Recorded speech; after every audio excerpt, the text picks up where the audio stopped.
Serial killer movies have become quite popular recently. I mean, Longlegs came out just this year. Not my favorite movie I've seen. Interesting enough about Longlegs. A lot to give to this movie.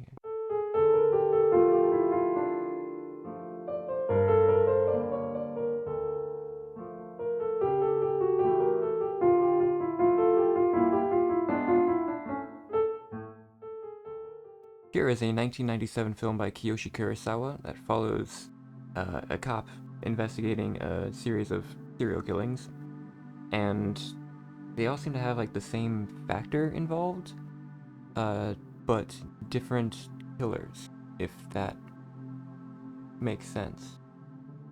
It won't at first. That is a promise for this movie. This is a movie that really kind of sets the standard for like what a serial killer movie should be. Silence of the Lambs is obviously one of the most praised movies of all time, and I think it deserves to be that. But Cure, I think, is one that gets kind of underappreciated. I know it's becoming more popular now, but I really feel like it still needs that little push up. It's an engrossing mystery that really kind of just what the fuck was I gonna say? It's an engrossing mystery that really just unfolds in a way that's incredibly satisfying, and it'll just keep you guessing as to what's gonna happen. It never really gives you an answer straight out, and when it does, it's still not a full answer. You have to interpret everything yourself. It's very easy to talk too much about this film and give things away, so I'm gonna try to keep things kind of short in this video and talk more about the filmmaking like I try to do, then talk about the story. But here's a quick little synopsis, I guess. The film follows Detective Takabe.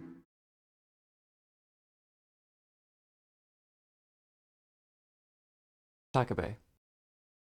Oh man, my whiteness is showing. Detective Takabe, as he begins to investigate a series of serial killings that seem to be linked despite there being a different suspect each time. There is always an X either carved into the body, whether it be like neck or chest or somewhere around the scene. The killer is always found at the scene of the crime with almost no memory of why they decided to kill.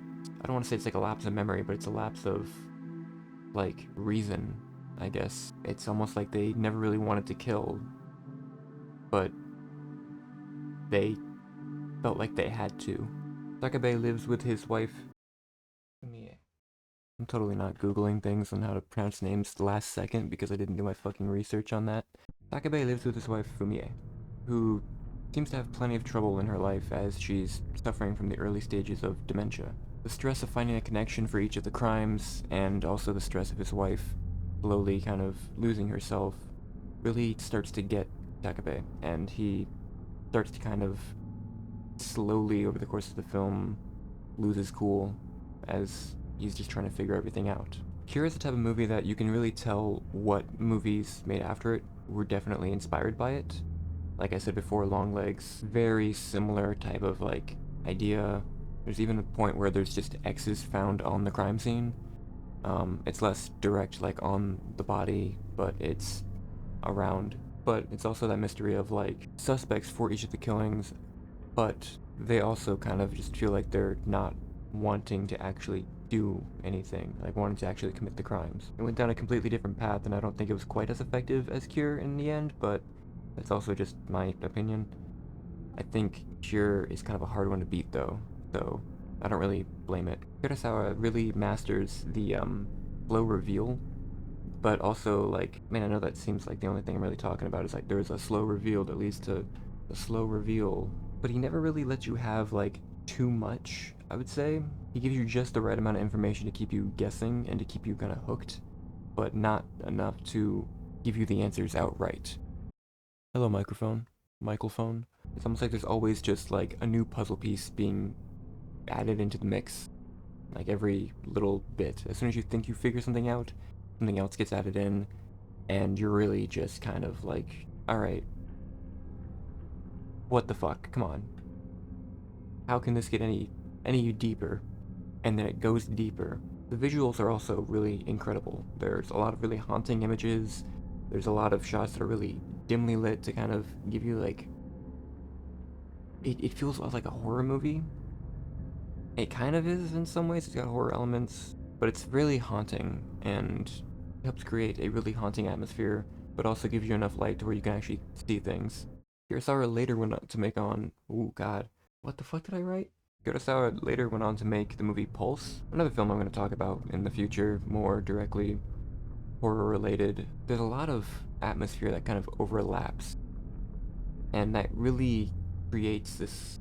It really solidifies like that kind of tone of like everything's kind of off-putting. Everything kind of feels haunting, but it's not really like it's not so outrageous that it doesn't feel real, but it's also not something that you can really.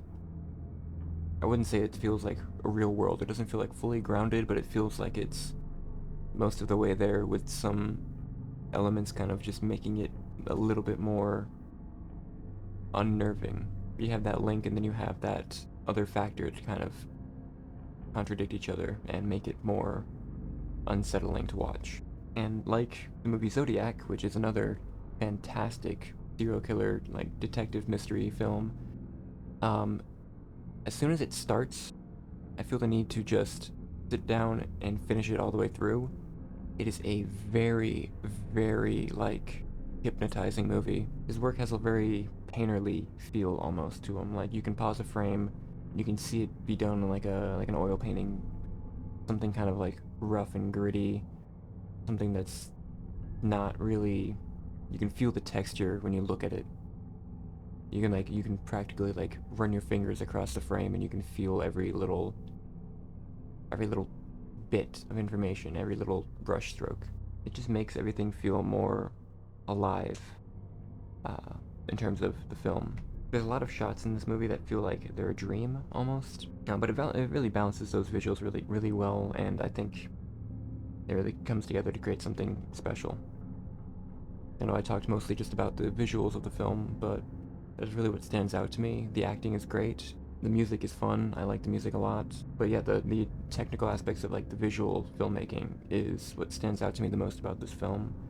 It's really haunting, really good. I don't know what else I'm supposed to say. I'm having trouble like not repeating myself. It's it's it's it's been 1 week since you've looked at me. So many different layers that the story just kind of keeps giving you, and it just as it keeps like taking them away, it feels finally you feels like you're investigating the story along with him, along with Takabe. I just really appreciate that it doesn't like feed you all the information all at once. And it kind of just lets you interpret things sometimes, especially as it gets down to the ending. Everything becomes a little bit less clear, and you really are relying on yourself to figure out where everything is going and what's some things that are happening. So it's a really good watch. Check it out. Yeah, it's a really good movie. I really enjoy it, and I will be talking about Pulse at some point because that is also a really good movie. All right, bye. I don't. I, I still don't have an ending.